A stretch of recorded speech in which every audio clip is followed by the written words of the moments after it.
Democracia y Democracia TV presentamos Focus, los ojos de la democracia, con Marlon Puertas. Bienvenidos.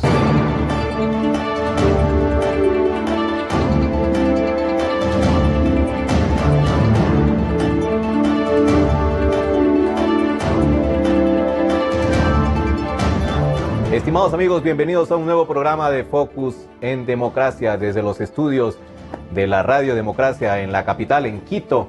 Estamos transmitiendo en vivo en este momento desde los estudios de Radio Democracia y Democracia TV, que nos están observando en el canal en YouTube. Hoy es 5 de enero de 2017, celebramos el Día del Periodista Ecuatoriano. Un saludo a todos los colegas que se dedican a este oficio tan vilipendiado, pero a la vez también tan gratificante para quienes lo ejercemos durante ya algún tiempo.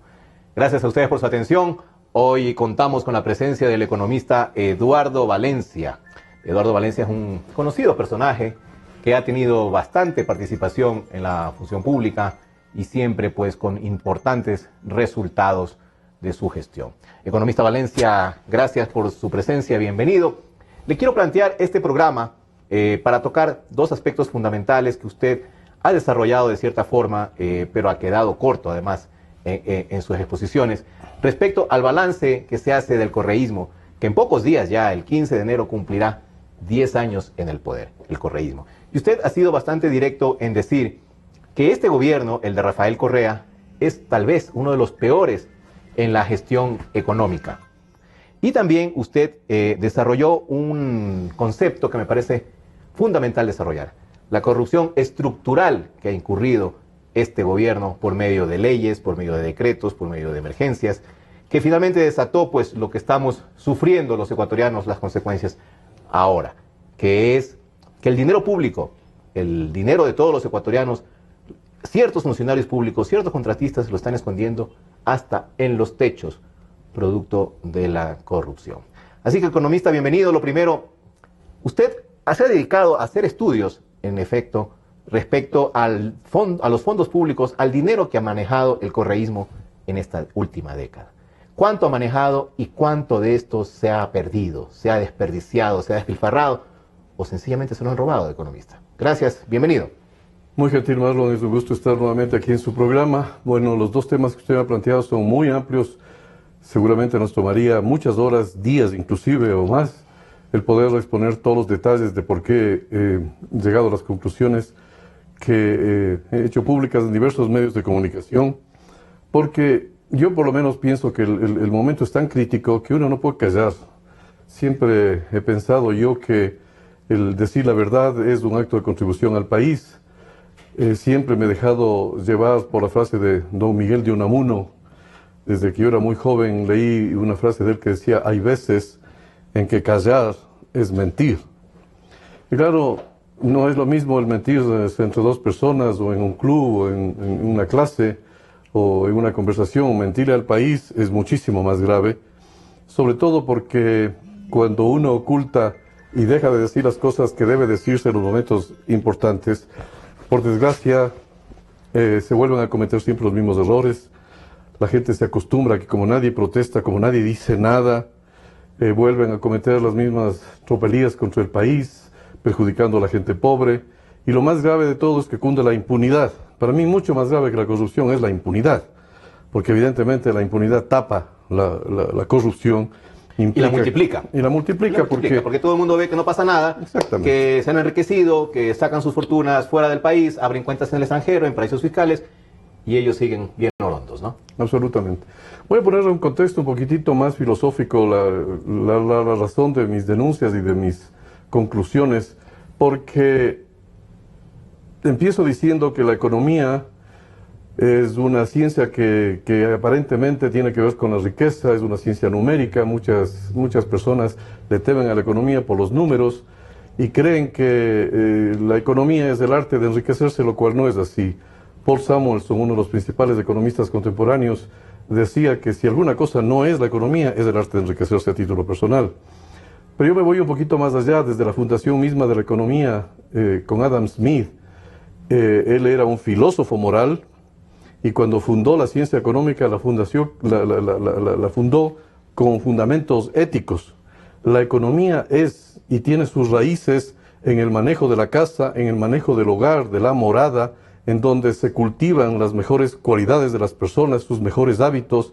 Todo eso es del mos moris latino o el ethos griego, de la cual deriva la economía. La economía no es otra cosa que el cuidado de la casa, en donde se practican los mejores hábitos conforme a los hábitos que en esa familia nos pregonan el padre y la madre y los practican los hijos. Más que una ciencia social, más que una ciencia exacta, es una ciencia social. Sin ninguna duda.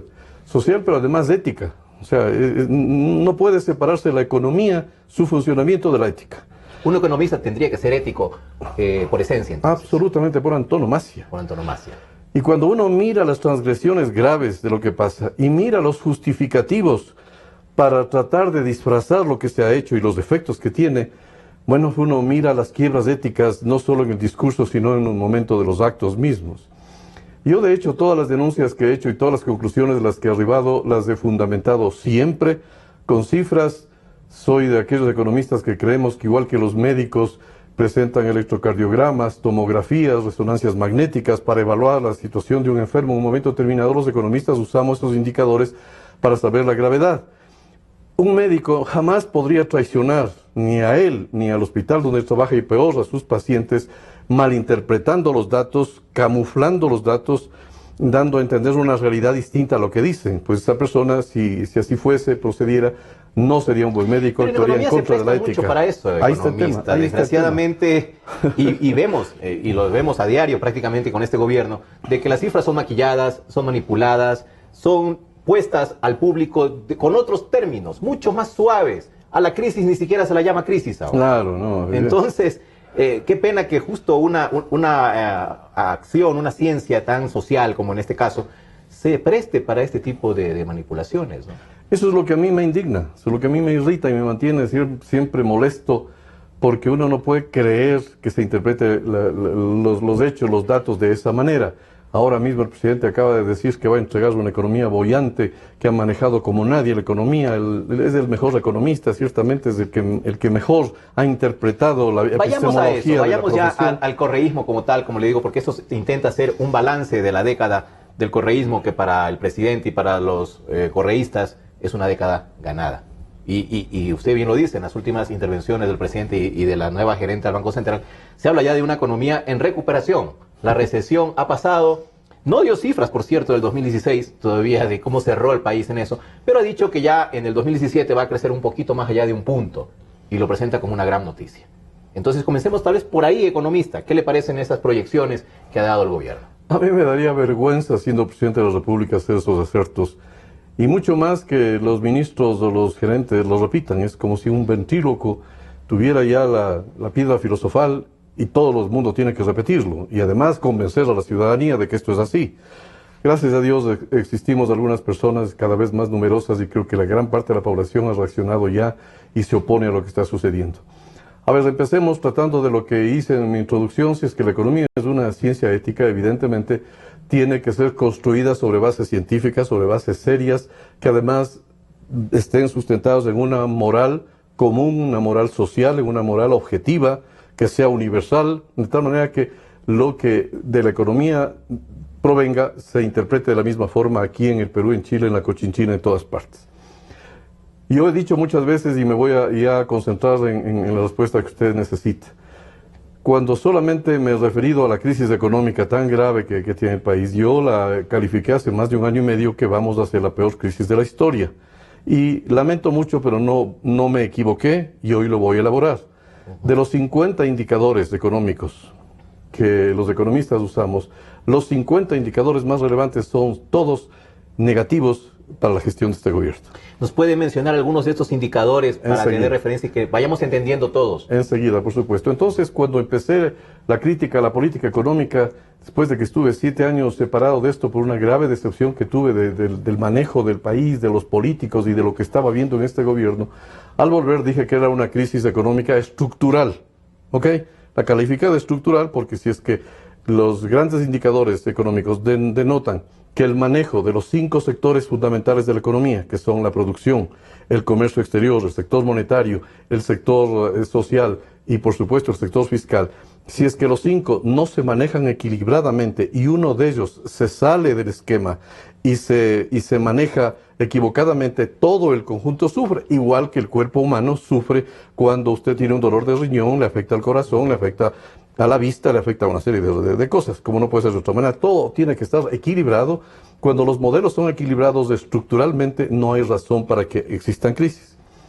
Bueno, de la misma manera pienso que cuando el manejo ético no está en el día a día, cuando se alteran las cifras, cuando se alteran los indicadores, cuando se trata de favorecer a unos sectores en lugar de otros, cuando se quiere utilizar un modelo político para perpetuarse en el poder, cuando existe una múltiple moral, el dictador, el faraón, es el que determina la moral en cada acto. Entonces uno ve que los califica de buenos a sus ministros cuando hacen alguna fechoría, como por ejemplo a su primo, como por ejemplo en el caso de los Samanes, o como por ejemplo en el caso de Carlos Pareja Llanuceres, a quien dijo que era un hombre más honrado y que le ha dado la puñalada por espalda. Yo he dicho no. Quien dio la puñalada por espalda es el presidente, porque él fue el que propició un manejo que propiciaba la corrupción, que devenía en graves abusos, en graves ineficiencias, en graves omisiones, y por tanto había un problema de corrupción estructural también. ¿Qué dicen estos indicadores, en estos,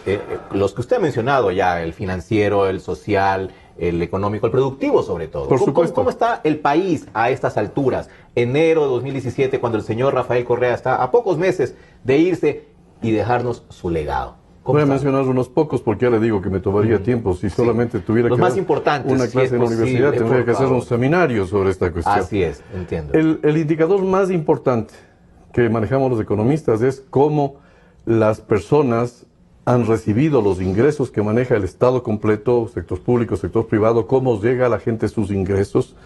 Uno mira si es que avanzan, si es que nominalmente es mayor, si es que deflactado los precios el ingreso real es mejor, y sobre todo, y aquí lo importante, si es que a lo largo del tiempo las tasas de crecimiento de esos ingresos personales en términos reales deflactados por el aumento de los precios, estamos mejor, estamos peor, ha habido épocas mejores, ha habido épocas peores. Yo he mencionado y he publicado y he dicho en los canales de televisión donde es posible hacerlo, que si es que comparamos los últimos 50 años, desde los años 60 hasta ahora, los mejores indicadores de crecimiento del ingreso per cápita en términos reales son los años 60.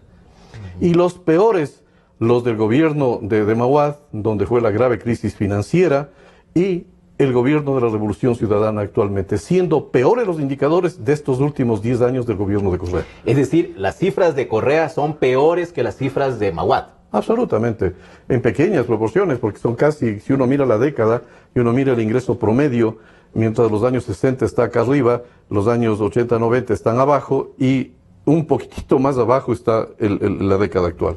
Es decir, economista, para que los ciudadanos nos vayan comprendiendo, lo que usted está diciendo es que por cabeza, por ecuatoriano, exacto, esta década de correísmo ha resultado negativa, perjudicial en sus aspiraciones económicas, en sus ingresos. Por ejemplo, sabemos que el Ecuador es cada vez un país mucho más caro, y eso es evidentemente, y yo creo que es a lo que usted se está refiriendo. En relación a los ingresos que tienen los ecuatorianos, en cuanto al costo del país, eso es lo que hemos salido en contra. Si estuviera aquí alguno de los sofistas que manejan las carteras de Estado de la economía, dirían, no, pero si miren cuánto ha subido el gobierno, los salarios nominales, ha subido $30, $50, tanto, y estamos ahora en el nivel más alto nominal. Nominal, así. Pero claro, y se jactan de que tenemos un salario más alto, incluso básico, que Perú, claro, que Venezuela, que ni siquiera es punto de comparación, pero bueno, lo meten. Primeramente la gran tragedia es esa, pero nadie dice que en el lapso que tiene la dolarización en el país, desde que se inició la dolarización, el incremento de los precios supera el 200% en ese periodo, es decir, la vida se ha encarecido 3 veces más. Y por tanto, el promedio, el poder de compra, las cifras que cité al inicio, son que el poder de compra del ingreso de los ecuatorianos hoy es menor que lo que era hace 50 años. 200%, y para poner un caso práctico, hablo de vivienda. Una casa que costaba, cuando empezó el correísmo en 2007, $50,000. Ahora, ¿cuánto está costando? Más de 100, 150,000. Y lo digo hasta por experiencia propia. O sea, es casi imposible acceder a una vivienda con los costos actuales. De eso, vivienda. un vehículo, que también es un medio de transporte indispensable en estos tiempos, también cómo se han encarecido. Y hasta los productos básicos, sabemos de alimentación, servicios, hoteles, restaurantes, entradas a espectáculos públicos, todo. Todos tenemos parientes, amigos que vienen del exterior, de Sudamérica, de Norteamérica, de Europa, y vienen al Ecuador. Este es el país más caro del mundo. Esta es la verdad. Pero ni siquiera eso, no me puedo detener en reafirmar esto, porque es cierto, el nivel promedio de los precios es brutal. El tema es que aceptemos que los funcionarios del gobierno, los grandes sofistas que manejan la economía, salen a decir, no, pero el salario nominal es más alto. Nunca han dicho, porque no les conviene decir, que los salarios solamente van al sector formal de la economía, que es donde hay relación de dependencia, seguridad social y donde hay contratos de trabajo y leyes del trabajo. Entonces, ¿qué es porcentualmente cuánto es? Ese porcentaje no es más que el 40% a lo sumo de toda la población económicamente activa. Y el 60% hay un 60% nos arreglemos como que podamos. son 5 millones de personas, de ecuatorianos, 5 millones de personas que no tienen trabajo, que no tienen relación de dependencia, son los que venden naranjas, los que limpian los zapatos, los que bajan a limpiar los vidrios de los autos. Ese es un subempleado que antiguamente les llamábamos desempleado disfrazado. Los que cuidan carros, que se han multiplicado en el correísmo. Antes que me digan si alguno de esos sectores han tenido alguna vez un ajuste hacia arriba de sus ingresos. No pero pueden... padecen en cambio los incrementos de los costos de alimentos, de servicios. Absolutamente. Entonces estamos hablando de que porque el tema siempre son los contextos. Primeramente, para hablar del sector social hay que hablar de los segmentos, a quién va beneficiando, a quién no beneficia. La mayoría de los ecuatorianos, 5 millones, es una bestialidad de que no tengan ingresos básicos y que su ingreso se deteriore cada vez más. Y una población económicamente activa, además. Pero por supuesto, está en capacidad de trabajar. Pero por supuesto que sí.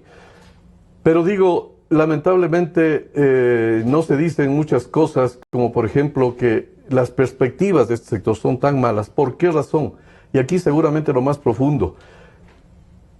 En todo país, cuando uno mira, uno viaja y uno va a un seminario y uno trata de ver cómo está México, cómo pasa en Inglaterra, qué pasa en Suecia, en cualquier país del mundo, uno primeramente ve cómo los indicadores determinan si es que es una economía fuerte. Y la economía es fuerte siempre que hay gran producción, gran exportación, se produce localmente, se exporta internacionalmente, entonces los beneficios que llegan van a la población, evidentemente. Correcto. ¿Y cómo está la producción ecuatoriana? La producción ecuatoriana no de ahora, lamentablemente llevamos demasiados años del mismo modelo. Este no tuvo modelo, pero la misma tendencia de promover el consumismo en lugar de la producción. Somos países importadores, somos países consumistas.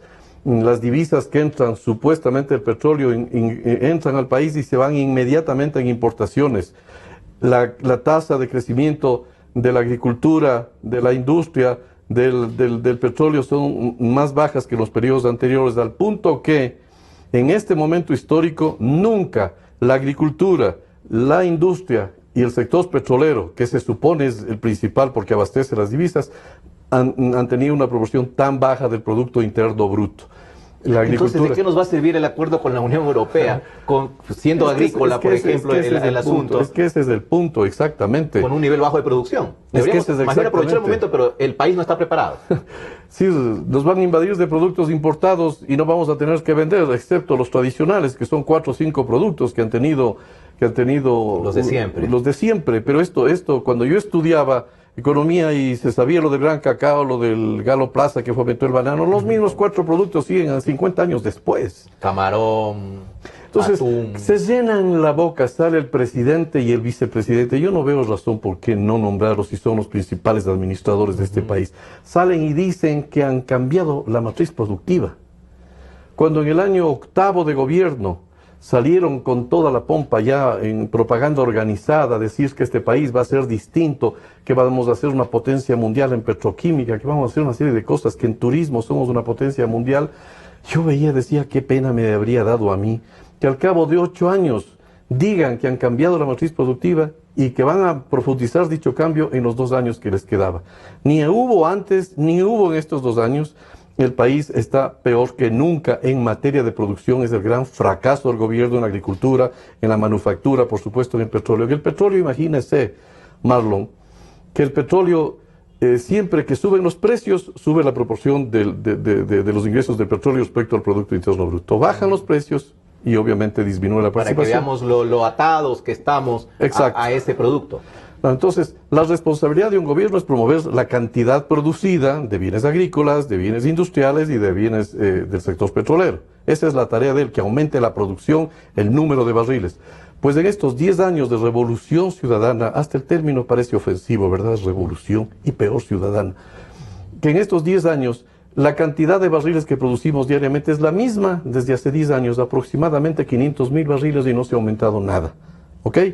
No se ha aumentado nada. Sin embargo, los ingresos han aumentado. Y los ingresos han hecho creer que el país está viviendo del petróleo. Primeramente, en materia de proporción del sector petrolero, que antes en el año, me parece, 2009 llegó al 14% del PIB, ahora ha bajado al 4%. 4% del PIB es una miseria, es una bestialidad. Sin embargo, ¿sabe cuánto han gastado el gobierno de los ingresos de la venta de ese precio internacional tan elevado, sobre el cual el gobierno no tuvo nunca nada que ver porque era una política que venía del exterior? Nadie sube en Ecuador los precios de Arabia Saudita. Así es. ¿No es verdad? Nadie tiene ese poder aquí. Sin embargo, Correa dijo que su modelo era los jaguares.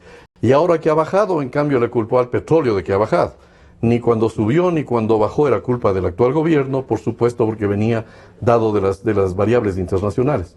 Bueno, de toda la riqueza petrolera que hemos recibido, que es aproximadamente 82,000 millones de dólares, 83,000 exactamente, hasta el mes de octubre, noviembre de este año. 83,000 millones de dólares es toda la plata del mundo, porque subieron los precios, no porque aumentó la producción. Sin embargo, sin haber aumentado la producción, el gobierno destinó aproximadamente la mitad de dichos ingresos, 41,500 millones de dólares, a financiar gastos operativos de Petroamazonas y Petroecuador. Dos empresas que hayan recibido 41,500 millones de dólares para que no aumente una torre de perforación, para que no aumente la extracción de petróleo ni la prospección absolutamente, sino solo para que manejen operativamente, porque tenían que justificar los costos de producción de barril por petróleo, que mientras internacionalmente en países semejantes como el nuestro cuesta entre 16 y 20 dólares, en el Ecuador cuesta entre 45 y 51 dólares por barril. Los costos de producción. Los costos. Economista Valencia, le propongo hacer en estos momentos una pequeña pausa y seguir con este tema del asunto del desperdicio, negligencia, despilfarro. Hay algunos términos en realidad para poder utilizar respecto al gasto que ha tenido el correísmo en estos últimos 10 años. Vamos a la pausa.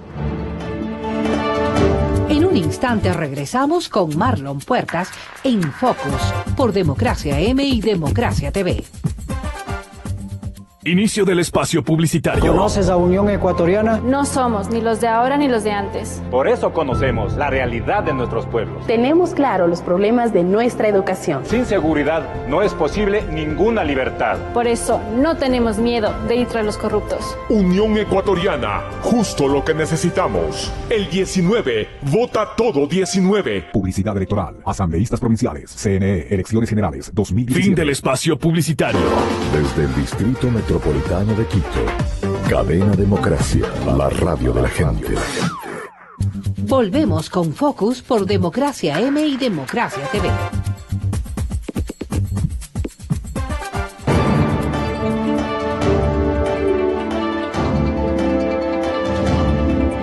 Gracias por seguirnos. Estamos hoy día con el economista Eduardo Valencia. Nos estaba contando que en cuanto a costos de producción, costos operativos, en el campo petrolero, en el campo de las empresas estatales Petroamazonas y Petroecuador, el país ha gastado prácticamente la mitad de los ingresos, de 80 y pico mil millones de dólares, 83,000 millones, 41,000 se fueron solo en costos operativos. Eso refleja una gran ineficiencia, economista. Ya voy a elaborar la ineficiencia porque para mí es una ineficiencia dolosa. Lo voy a elaborar enseguida. Adrede, ¿no? Pero quiero que la gente que escucha aprenda un poco las proporciones de lo que estoy diciendo, porque ahora se dicen tales miles de millones que aquí todo el mundo ha perdido ya las referencias.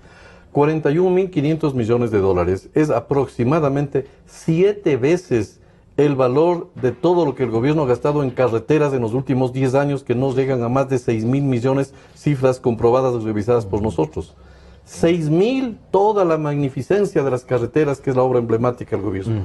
Y sin embargo, lo que se va en Petroecuador solamente para financiar esos gastos operativos es 7 veces más. Más de 40.000 millones. 41.000 millones de dólares es casi 35, 36 veces más lo que se gasta en infraestructura educativa. Las ni sé cuántas, 20, 30 escuelitas del milenio y todo, que se supone que es otro de las cosas, los supuestos logros del gobierno en materia social. Supongo que es más que las construcciones de hospitales, centros de salud. Es que hemos perdido la proporción de social. todo. Entonces usted hablaba de una grave ineficiencia. Claro que es una grave ineficiencia. De las primeras cosas que tendrá que hacer el próximo gobernante, además de las comisiones para ver los lleves y los lleves de buena fe y los de mala fe y los capayas y todos los fulanos, habrá que ver cómo se gastó, en qué se distribuyó toda la riqueza, que no viene fundamentalmente del petróleo, porque el petróleo, dicho, son aproximadamente 83.000 millones de dólares en esta década que han ido a las arcas del Estado en su conjunto, sino que aproximadamente 220.000 millones de dólares, casi 3 veces los ingresos del petróleo, que han ido al fisco provenientes de nuestros impuestos. Son 220.000 lo que de nuestros bolsillos nos han sacado para que vaya al gasto del gobierno, que va a gasto corriente y no va a inversión. Restando los 80.000 petroleros, estamos hablando que el resto, para completar los 220.000 millones, solo es producto de los impuestos que ha causado este gobierno. Obviamente algunos se los ha inventado también en esta gestión, otros los ha aumentado, el último, el IVA, por ejemplo, de los bolsillos de los ecuatorianos. Claro, es absolutamente falso de que el gobierno ha gastado el petróleo en inversión, como dice el propio presidente y el vicepresidente, que nos dejan un legado, un patrimonio en carreteras, en obra pública, en escuelas. Eso es absolutamente falso, porque nada de eso fue financiado con los recursos del petróleo. Como acabo de decir, el petróleo fue la mitad a las empresas públicas, el 20% a los consejos provinciales y el 30% a subsidios a los ricos, fundamentalmente porque este gobierno de la Revolución Ciudadana entrega 7, 8 dólares a los ricos mientras entrega 1 a los pobres. Ya hablaremos de eso también, que es importantísimo. Es parte del estudio que usted realizó cuando estuvo al frente del Instituto de Investigaciones Económicas de la Universidad Católica aquí de la PUCE de Quito, justamente con un equipo además de colaboradores, en el que establecía eso. Yo recuerdo que ese fue material base para la publicación del libro El Economista o el socialismo de los ricos. Efectivamente, así que eso también yo sí quiero Qué bueno tocar. Que se acuerde, porque para mí es importante el que se retenga en la memoria. Por supuesto. Yo creo que en la memoria de mucha gente también se acuerda de lo que usted trabajó ese material. Ahora dígame una cosa, estos 220.000 millones que ha manejado el gobierno, ¿incluye la deuda que ha contraído a nivel externo? No, para nada. Esto es aparte la deuda. Es aparte porque nosotros utilizamos las cifras del sector público, ¿no es cierto? Lo que sale en los cuadros estadísticos y toda la nota. Y entonces uno ve ahí cómo el gobierno ha aplicado. Por ejemplo, el gobierno dice que aproximadamente el 33% ha ido a inversión.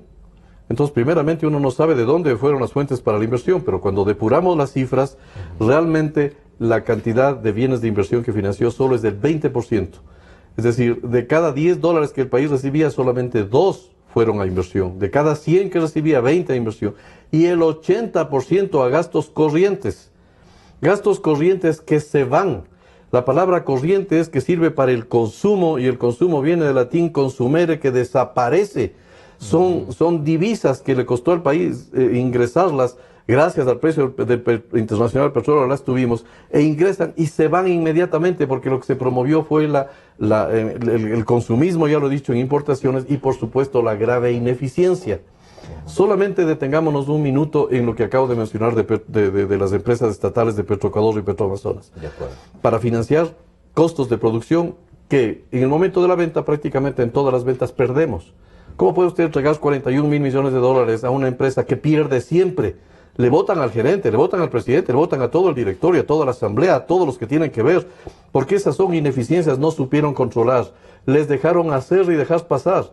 El dejar hacer y dejar pasar es hacerse loto. El no meterse en las cosas es propiciar la corrupción, porque solo cuando nadie controla, entonces se propicia la corrupción. Es decir, esto no solo es negligencia o inoperancia de las autoridades, sino que hubo mala fe para robar. Esa parte yo ya no me atrevo a juzgar, no soy yo nadie para juzgar la buena o mala fe de nadie. Ellos sí suelen decir en las sabatinas quién es bueno y quién es malo. Ya. Yo no. Lo que sí sé es que los hechos, como lo que estoy dando con cifras, ratifican y testifican que aquí ha habido un gran desperdicio, un gran despilfarro. Yo hasta hace poco decía que ha habido el más grande despilfarro de la historia. No puede ser de otra manera. Ahora ya no digo es, ha habido el más grande robo de la historia. Esta es la década robada al país. Porque cuando una persona es inepta, no debería estar gobernando. El catecismo de la Iglesia Católica prohíbe a una persona que no está preparada a gobernar, a ocupar cargos altos, porque evidentemente el catecismo dice, peca, usted no puede manejar una cosa que no sabe. O sea, la ineptitud culposa, pero la negligencia es dolosa. La ineficiencia es dolosa, porque significa que nadie controló qué dijo el contador, qué dijo el auditor interno, qué dijo el auditor externo, qué dijeron los comités de vigilancia, los de controles de gasto, los abogados. Los fiscalizadores que también cobran además para fiscalizar. ¿Qué dijeron las comisiones ejecutivas que en una cooperativa de la policía existen este tipo de organizaciones? No se diga los comisión ejecutiva, los directorios de esta gran empresa que es Petroecuador, como son las eléctricas y como son todo lo demás. Porque aquí la corrupción ahora vemos que es en todos los sectores estratégicos. Entonces uno dice, al menos, hay ineptitud, negligencia, ineficiencia dolosas. Y eso está tipificado en el Código Penal. Como no puede ser de otra manera.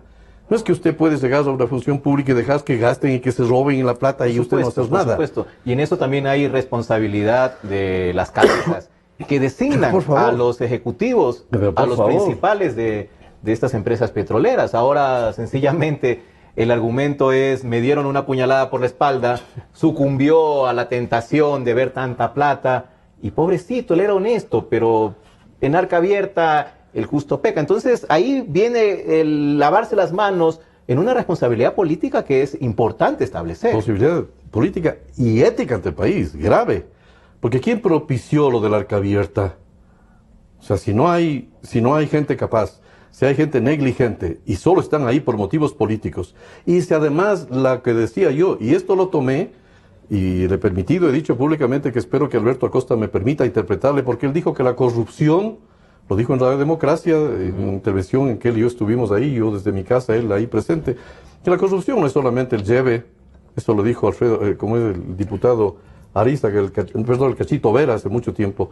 El lleve, el de la perimetral y todas las cosas escandalizaban al país. Y ahora esta cosa que es inmensamente más grave, aparentemente no pasa nada. Y no dice nada don Alfredo Vera, por cierto. El Alberto decía que esto del lleve no es solamente el lleve financiero que ahora se ve que cogen y ponen en los altillos de las casas y que en cuentas y en los paraísos fiscales están implicados cualquier cantidad de gobernantes. Un expresidente de la República dijo que medio gabinete está implicado en los paraísos fiscales. Habrá que ver si es que eso es así. Pero bueno, el momento que uno ve eso, dice, ¿cómo es posible que haya sucedido? Pero lo que realmente hay que juzgar no es cuánto se llevó Capaya, cuánto se llevó Grabo y se llevó el fulano, porque esas son minucias, son capillos, son monedas sueltos. Los grandes contratos que se asignaron a dedo, con una política de promover las emergencias que no había en ninguna parte, pero se declaraba emergencias por cualquier cosa para que el presidente era emergente todo, y obviamente se dejó hacer y dejar pasar porque se propició que no haya subastas, que no hayan licitaciones, evidentemente. Entonces se entregó a quien quiera. Y eso no solamente en las grandes obras, habrá que ir a investigar las compras públicas en lo pequeño y mediano, porque yo le oí una vez a una de sus directivas decir que ellos hacen el cambio de la matriz productiva dependiendo de la persona que quiera hacer compras al Estado. Si es que la persona es un buen gerente, si es que la persona tiene iniciativa, entonces le favorecen con unos precios un poquito más altos, que a otro que le ven medio mudito y entonces le dan precios más bajos. En el momento en que hay discrecionalidad, cuando no funcionan las reglas del mercado y las leyes del mercado que están en la Constitución, las leyes, cuando se deja la discrecionalidad, hay un lleve desde lo grande a lo pequeño. Funcionario público. Por favor. No, esto ya es casi descarado. Economista. Disculpe que le interrumpe, ¿no dijo Rafael Correa hace poco que las comisiones, que las coimas no afectaban al...? A eso iba, economista. Le quiero preguntar, usted tiene cifras claras respecto a los ingresos en el campo petrolero para el país. 83 mil millones de dólares, de los cuales 41.000 solo se quedaron en costos operativos. Pero de ahí, en corrupción, en sobreprecios, en reajustes. Aquí las palabras sobran, los términos y los eufemismos en realidad abundan para decirle de diferente manera cómo van subiendo los precios de las obras públicas. En eso, economista, usted ha realizado, o a la final tendrá que hacerlo el próximo gobierno, un cálculo, una auditoría de cuánto perdió el país en estas palabras que suenan bonitas, que suenan inocentes, pero que de inocencia no tienen nada. Hay un cálculo. Todo el monto de deuda que el Estado ha contratado hoy, todo eso es corrupción. No digo clarísimamente, cuidado, por lo que yo asumo mis responsabilidades. Sí, de deuda externa. De deuda externa. ¿En qué fundamenta, economista? Yo estuve presidiendo la comisión de análisis de la deuda externa en el gobierno del doctor Palacios, que me honró con esa comisión, que fue presidida por Monseñor Alberto Luna Tovar. Yo ya había trabajado en el BEDE, ya tenía experiencia en materia pública, trabajé en el Banco Central y sabía lo que ocurría. No voy a contar mis experiencias por obvias razones, porque prefiero ir a las cosas más de política estatal que las cosas personales, aunque pudiera decir mucho, y no de ahora, sino de antes. Pero bueno, en esa comisión yo pedí autorización a los miembros de la comisión para ir a Contraloría a que me dé esta cifra sencilla, que el país la pueda entender, porque fui con esa pretensión pequeña, que me den los presupuestos iniciales de que el estudio de factibilidad determinaba el inicio de una obra, por ejemplo, Daule Peripa, por ejemplo, cuánto fue programado en el estudio de factibilidad que cueste, en qué tiempo, en qué circunstancias y de qué manera se financiaba. Le pedí que me dé eso y la historia de en qué tiempo se ejecutó, se demoraron 2 años, 5 años, 20 años, cómo hubo sobreprecios, cómo contratos complementarios, aunque ahora quieren decir que los contratos complementarios no es corrupción. ¿De qué otra manera se legaliza la corrupción? A través de nuevos contratos, pues como no puede ser de otra manera. Contratos complementarios, eso es clave. Por favor. Entonces me fui al Contralor y le dije, esto no era en este gobierno, aunque es perfectamente o más aplicable este gobierno. Esto fue en el gobierno del doctor Palacios, que terminó en el año 2006. Me fui a la Contraloría a pedir que me den el historial de en qué tiempo se construyeron las grandes obras públicas, que me den solamente los datos de las 20, 25 empresas más grandes. ¿Y le dieron? No tenían. Fue una vergüenza ver que Contraloría no tenía las cifras de la historia de los financiamientos de la gran obra pública. Si le hubiera pedido que me dé las 5.000, puedo entender, porque me dé las 25, fui a finanzas y en finanzas tampoco había. Esas cosas las van borrando, van dejando sin rastro todas las cosas, de tal manera que nunca se sabe. Entonces le pedí al Contralor, que yo tenía una buena opinión de él, hasta que incumplió lo que me dijo, y no voy a dar el nombre porque no vale la pena. Bueno, la historia lo tiene ahí marcado. Ahí todo el mundo sabe eso y se puede identificar, los buenos periodistas lo pueden identificar inmediatamente. Bueno, lo que le dije, bueno, si no tienen, me la pueden preparar. Yo voy a estar más o menos tantos meses en este asunto. La podrían preparar, no estoy pidiendo las 5.000 ni las 50.000, las 25 más grandes. Podría ser, algún archivo debe haber un computador. A esa época ya habían este tipo de facilidades. Me dijo que lo iba a hacer y hasta que se acabó la comisión no me entregó nunca nada. Qué pena, ¿no? Entonces, qué pena que se maneje de esa manera la auditoría, el control a los fondos públicos. Mi preocupación, yo estaba en una comisión de la deuda externa, porque cuando usted hace un plan de financiamiento y dice esto se va a construir en 2, 3 años, y se va a financiar tanto del petróleo, que son la parte de contraparte, y tanto de deuda externa, como es normal, yo no estoy como es anatemizando la deuda externa. Generalmente hay una proporción de patrimonio propio y una proporción de patrimonio externo, que no es el caso de este gobierno.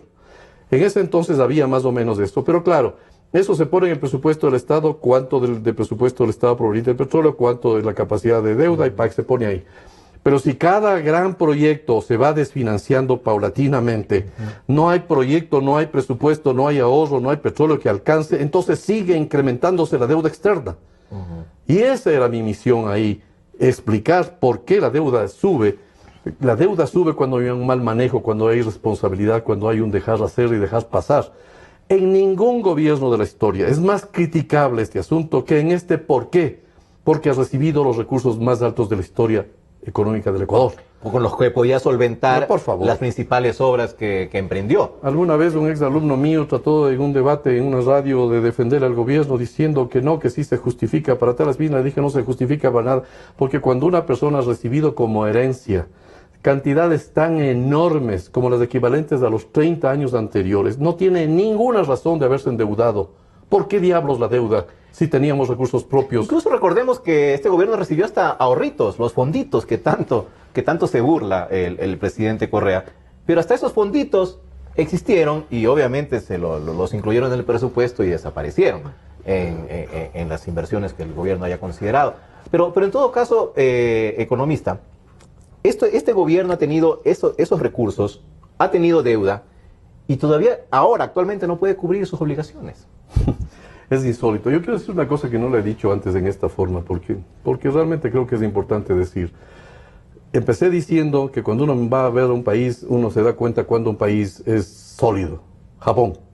Japón tiene una trayectoria de un esfuerzo de millones de japoneses que ahorraron durante mucho tiempo, trabajaban 10, 15 horas al día por fomentar productos nuevos. Acuérdense los radios portátiles que mi viejo y yo usábamos cuando éramos pequeños. Al principio ineficientes, después los mejores del mundo, ahora las marcas Sony, Panasonic, todos eran los mejores del mundo.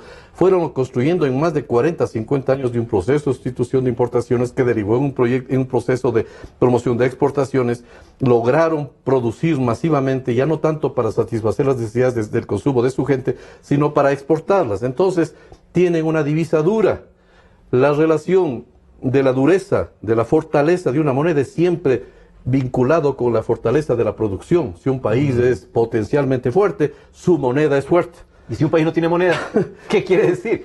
Si un país que no tiene cero producción. La parte grave del tema es, no tenemos moneda, no hemos fomentado la producción en la forma que debió haberse hecho. Nos hemos endeudado y dejamos en grave predicamento al país. ¿De qué va a depender la dolarización si ya no generamos divisas propias?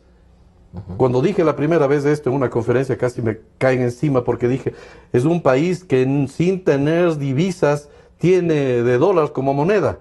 Si usted no tiene fuentes propias suficientes para evidentemente tener ahorros, no solo para financiar las importaciones de bienes de capital, que es lo prioritario, sino para dejar unos ahorros y fortalecer la Reserva Monetaria Internacional con divisas propias, lo que este gobierno ha estado haciendo es mantener una de las reservas monetarias más bajas de la historia.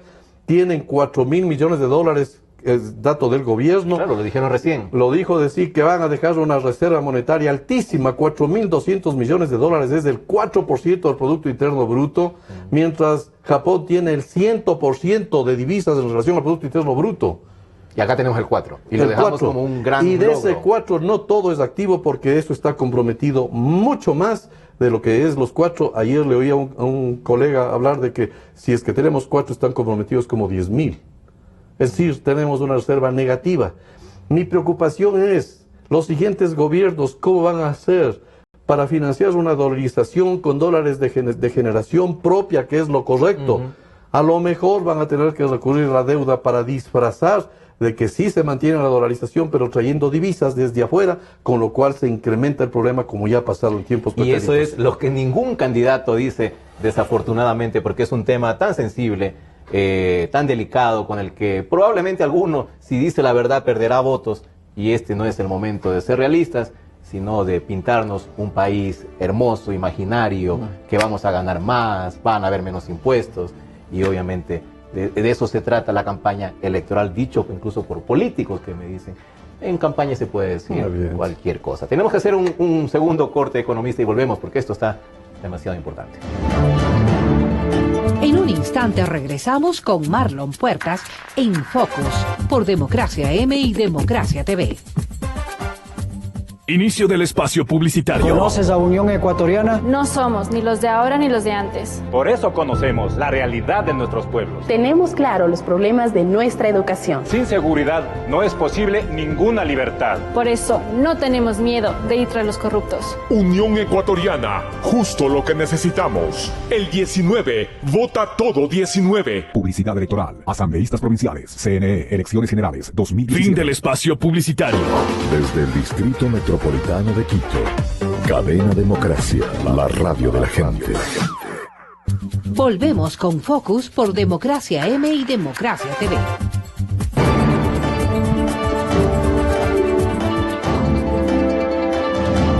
Seguimos con el economista Eduardo Valencia conversando del balance, el legado que deja el correísmo luego de una década en el poder. Economista Valencia, fondos petroleros. Estamos viendo que es como que la punta del ovillo apenas en temas de corrupción, esto de lo que se ha sabido en las últimas semanas respecto a lo que ocurre con los contratos de Petroecuador. Recuerdo en la época de la dictadura, un señor Galarza escribió El festín del petróleo, por también las irregularidades y contratos excesivos y derroches que se dieron también en la época de la dictadura. Pero esto ya no es solo un festín de petróleo, esto ya da para no solo un segundo capítulo, da para 2, 3, 4 capítulos más. ¿Qué ha ocurrido? ¿Cuánto se ha dilapidado de fondos públicos con los ingresos petroleros, economista? Déjeme que introduzca, si usted me permite, un elemento adicional relativo a la corrupción para volver al tema del petróleo, porque hemos hablado bastante, pero no quiero dejar de decirlo porque el país no conoce. Y cuando uno se calla, y he dicho que parecería que uno está mintiendo, ocultando, y no es de mi estilo. Yo quisiera introducir aquí ahora el hecho de que entre el gobierno de la Revolución Ciudadana, para no seguir mencionando más, ¿no? O sea, entre el gobierno de la Revolución Ciudadana y el gobierno de quien lamentablemente presidió el gobierno en ese entonces, en alianza, los dos partidos de derecha, el gobierno de Amin Mawad, y como lo he dicho muchas veces, yo no tengo ningún problema. Parecería que existen vasos comunicantes entre el gobierno de Mawad y el gobierno de Rafael Correa. Y que existen eslabones perdidos, que estuvieron en un gobierno y en el otro gobierno, y que siguen involucrados, así como entonces, ahora, en actos de corrupción socapados por los dos gobiernos. Yo quiero mencionar que cuando yo estuve en la Corporación Financiera Nacional presenté un informe al presidente y a todos los órganos jurisdiccionales porque no dejé de cumplir mi misión y fui más allá porque cuando uno detecta graves irregularidades, en ese entonces se refería a actos que ocurrieron en el feriado bancario que me habían nombrado para eso, de denunciar las irregularidades al actual presidente, al actual gobierno y a las instituciones jurisdiccionales y de control de este gobierno. Yo fui más allá. Pedí autorización al directorio para recuperar la plata que yo podía recuperar. Y mi intención era ir más allá y recuperar todo lo que podía. En una primera instancia había en el balance de la corporación 282 millones de dólares que me habían entregado con papeles declarados inconstitucionales, sin validez, y que yo quería entregarles a la banca que habían dado esos papeles que no tenían validez para que me la devuelvan. Se opuso el presidente a que yo lo haga.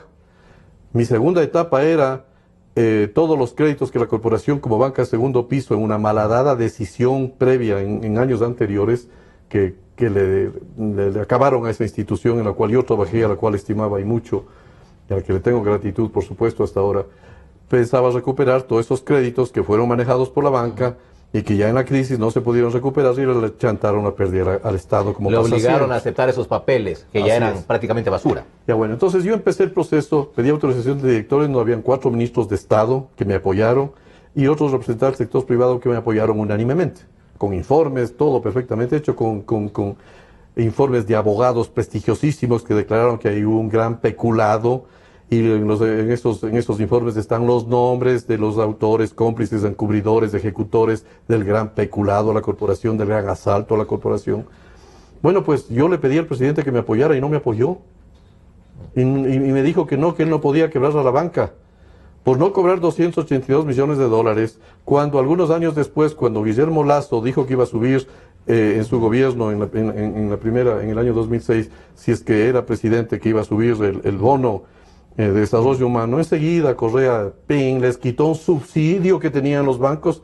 Primera pregunta, ¿y cómo así tenían subsidio los bancos de los cuales él se Es decir, en ese momento Correa aparentó, dijo, se preocupó por la banca, por la salud de la banca en ese momento. Claro, en mi caso, que iba a quebrar, en el caso cuando le quitó ese subsidio y dijo que el aumento del salario, del bono de desarrollo humano lo iba a financiar con esos ingresos que ese rato le quitó a la banca, por 300 millones de dólares, más de lo que yo le había dicho, y que en mi caso dijo que no podía. Cuando yo le dije que era un absurdo, que íbamos a cobrar, ya la banca tenía un patrimonio enorme, unos activos enormes, y yo lo que le dije, bueno, si tanto te preocupa eso, permíteme cobrarles en cómodas cuotas mensuales. Los 282 dividido para tantos bancos al mes, y les demos 5 años plazo, o quieres que les demos 10 años plazo, era el hecho ético de recuperar para el Estado, porque uno solamente dice, aquí está el delito, sino que tiene que recuperar. ¿Y está diciendo que este es un gobierno que ha beneficiado a la banca? Absolutamente. Pero por favor, es una cuestión de ver los balances de la banca, las tasas de interés. ¿Cuál es el promedio de las tasas de interés en dolarización? compare las tasas de interés de los países europeos, de los Estados Unidos, en cuánto han estado las tasas activas en los últimos años, 1, 2, 3%. Aquí siempre se dice que no pueden financiar gastos administrativos. ¿Y cómo esos países financian gastos administrativos? Cuando le pagan en la tasa pasiva a un ahorrista le pagan 0 o negativa. Entonces, y un crédito hipotecario está ¿cómo en este país pueden haber tasas que van entre el 9 y el 30% en dolarización? A mí me ha encantado y me encantará, estoy seguro que ya mismo alguien dirá, porque yo en esas cosas soy muy amplio, ya mismo alguien dirá que van a bajar las tasas de interés en este país, porque en dolarización, si la quieren mantener, si no bajan radicalmente las tasas de interés, este país no tendrá producción nunca y tendremos que seguir endeudándonos para financiar la dolarización y la reserva monetaria. A la final de cuentas, todo esto es un manejo desestructurado en lo técnico y en lo ético. Y por eso pasan todas las cosas que pasan, y por eso ahora hay 5 millones de personas que están en pobreza declarada o pobreza disfrazada. Entonces, todas estas cosas configuran también, en mi opinión, actos de corrupción, donde hay responsables claramente establecidos. Si yo había presentado ante las Cortes y había pedido al presidente de la República que conforme una gran comisión con el Contralor, con el Superintendente, con todas las entidades involucradas, y no lo hizo, la pregunta es, ¿y por qué no lo hizo? ¿Y por qué no promovió los juicios? ¿Y por qué esas personas ahora ocupan cargos altos en el servicio exterior del país? Lo ocuparon cargos altos en el gobierno de Maguad y también ahora. No hay vasos comunicantes, no hay estos eslabones perdidos que deambulan por ahí. Preguntémonos quiénes de estos eslabones perdidos estuvieron en el momento que les repatriaron a la Odebrecht, al Ecuador, cuando le habían expulsado y después le dijeron que vuelva. ¿Quiénes participaron en los convenios para arreglar en cuánto debe pagárseles para que vuelvan? ¿Con qué contratos? ¿Quién les otorgó los contratos? ¿Dónde están los eslabones perdidos? ¿Dónde están aquellos que después, la plata que yo quería recuperar, después la revivieron, papeles declarados inconstitucionales, que las revivieron en una disposición transitoria del Código de las Finanzas Públicas, y esos papeles le devolvieron a Finanzas? Y Finanzas, quién sabe por qué, asomaron esos papeles, porque no podía haber otros circulando, porque ya había habido un decreto que les quitaba circulación. De pronto se compró la empresa EQ2, la antigua empresa Astra. ¿Quiénes son los eslabones perdidos que han propiciado estas leyes, decretos, contratos para que vuelva Odebrecht, para que nuevamente Es decir, los que le hablaban al oído al presidente Correa para que guíe sus pasos, más o menos, en estas decisiones. Pero por favor, o sea, yo realmente, si tuviera algún afán político, algún afán personal, si fuera a querer ganarme un concurso, qué sé yo toda la vida he dicho las cosas como pienso. ¿Y por qué tengo yo de que dejar de decir las cosas que estoy viendo en las narices de los ecuatorianos, y que se presentan y se rasgan las vestiduras de que han sido dados la puñalada por la espalda? ¿Quién propició el arca abierta? Le decía yo que Alberto Acosta decía que no son solo el JEB en sí, son el conjunto de códigos, de leyes, de decretos, de cosas, y él iba más allá. El Alberto decía, y toda la persecución a los periodistas, la persecución a los dirigentes sociales, para impedir que denuncien actos de corrupción, para callarlos, para maltratarlos. Todo eso no configura el panorama de la arca abierta que se ha gestado para que pasen todas estas trafacías, Marlon. Economista, usted ha hecho la comparación, y una comparación negativa obviamente, entre los gobiernos de Maguad y Correa como los peores de los últimos 50 años. Y peor, dice usted, es el de Correa incluso. Absolutamente. En cifras de pérdidas, porque obviamente todos recordamos el gobierno de Maguad, el triste feriado bancario que también ocasionó millonarias pérdidas. ¿Cuánto se perdió ahí? ¿Cuánto se pierde ahora con Correa? Con todo el entramado que usted nos está explicando ahora. La pregunta es demasiado concreta, que yo creo que ni un conjunto de auditores podrían llegar a una determinación cabal. Ya le he dicho que ni en materia de deuda los órganos de control del Estado lo hacen. Para mí los órganos de control del Estado han tenido connivencia activa en tapar toda esta vaina, y por eso no se sabe. Si mañana se nombra una comisión, muy difícil se va a saber, porque ya no hay las fuentes. Lo que sí sé es que es enorme, que la política económica se propició la ineficiencia, se propició el despilfarro, se dejó el arca abierta para la corrupción. Y mucho más grande que en la época de Maguad. Pero largo.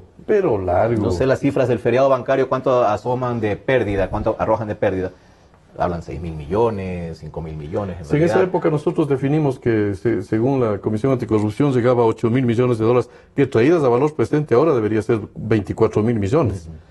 Pero le doy un dato. yo no lo puedo verificar, pero es una persona seria, que por lo menos yo la sigo considerando seria y que está de candidato a la presidencia de la República. Si es que es verdad lo que él dice, le oí en un programa de un canal de televisión que le pidieron a él que cuantifique, y él si era un fiscal en este gobierno, él dijo que esa cifra llega fácilmente a 70 mil millones de dólares. Yo personalmente creo que está exagerado, no sé si equivocado también, porque yo no soy capaz de avalar una cifra sin tener las fuentes y cómo se hizo. Claro. Pero él dijo que llegaría a 70 mil millones de dólares. Hizo un cálculo solamente de Palo Azul. Palo Azul es uno de los contratos donde ha habido un atraco monumental con compañías brasileñas, en donde estos, ¿cómo les he llamado yo? ¿Cómo les llamé hace un momentito? Lo que en la teoría de la evolución se llama los eslabones perdidos, donde participan ellos, estos otros, y fin. Bueno, Washington Pesantes dijo que sería 70 mil millones. Si así fuese, como la cifra de 70 mil es ahora, y la de los 24 mil es la cifra en valor presente de la crisis. Es el triple. Es el triple. Es el triple. Que lo afronte, pero si solo tomáramos Palo Azul, si solo tomáramos las grandes empresas de los sectores estratégicos, ¿quién sabe si a lo mejor llegamos a una que cifra hicieron cercana feria, obviamente, con los contratos petroleros? Es que la corrupción, si es de 1 millón, de 10 millones, de 100, de 1000 o lo que fuera, es un acto de lesa patria. Afecta, es un daño a la sociedad entera y completa. No dijo de esa manera Rafael Correa en el 2006 al referirse al feriado bancario del año 99.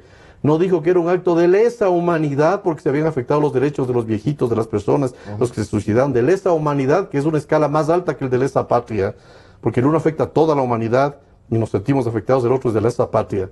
Dijo él. Y mi pregunta es, ¿y qué hizo para recuperar esa plata cuando podía a través mío? ¿Y por qué no siguió los juicios? ¿Y por qué no conformó las comisiones? ¿Y por qué les llevó a los altares a algunos de los que participaron en este y en este gobierno? No es corresponsable de la corrupción, no es corresponsable de la crisis y no será corresponsable de todo lo que el país va a tener que pagar en formas de ajustes de la crisis que nos deja esta crisis que la tendrá que pagar el país como sea. Y cuando él dice que deja una maravilla, esto no es verdad. ¿Qué pasaría, economista, en el asunto de la auditoría indispensable que se requiere para llegar a la realidad de las cifras? Como bien dice usted, es difícil ahorita lanzar siquiera un cálculo. Pero, ¿qué pasaría si llega a la presidencia el delfín del señor Correa? Estamos fregados. Estamos fregados. Yo no me quiero referir a él, he dicho que yo no me voy a referir a ninguno de los candidatos porque prefiero ser Pero hay un candidato del correísmo, que obviamente aplaude la mayoría de sus acciones. Pero por favor, y todos. que entonces sí habrá el riesgo total de que si lo que está oscuro, ahora ya no solo se vuelva oscuro, sino que simplemente desaparezca. ¿Quién va a auditar eso? Ni siquiera me quiero referir a ese candidato porque prefiero no hacerlo, y alguna vez él tuvo una sola muestra de deferencia conmigo cuando iba a salir del gobierno que aprecio, y no voy a referirme a él, en fin. Pero sí pienso una cosa que creo que es momento de decir, y que esto, si es que no se hace pronto, irá tomando fuerza en el tiempo cuando vean que si los futuros gobernantes, o peor si es que sale él, no pueden controlar todo esto, el país se va a levantar, porque yo veo lamentablemente expectativas negativas al respecto. No quiero ser un agorero de nada, pero lo que sí sé es que si no se convoca una asamblea constituyente, aprovechando que ahora la mayoría somos la oposición y que podríamos tomar determinaciones para echar abajo todo este modelo llamado correísta, que ha tenido graves atentados contra la política, la economía, la moral. Aquí hay una múltiple moral que se inauguró aquí, se ha fomentado la mendacidad y se ha propiciado la mendicidad. Si no hay una asamblea constituyente en donde, entre otras cosas, nombre esa asamblea una comisión investigadora con plenos poderes para poder entrar a todo, este país no sabrá nunca y se seguirá tapando la corrupción como ya se tapó antes. Y los que se llevaron la plata la seguirán disfrutando. No quepa ninguna duda de eso. Economista, se nos acabó el tiempo y, como siempre, cuando hablamos con usted nos queda corto, porque hay tantos temas, tantas aristas, tanto trabajo que ha realizado usted de investigación, que, bueno, nos queda como para una siguiente invitación si fuera el caso. Le agradezco, economista Valencia, muchas gracias por su interés en destapar las cosas que muchos no se atreven siquiera a mencionarlas. Gracias a ustedes, amigos, por su atención, y nos estaremos viendo en un nuevo programa. Hasta luego.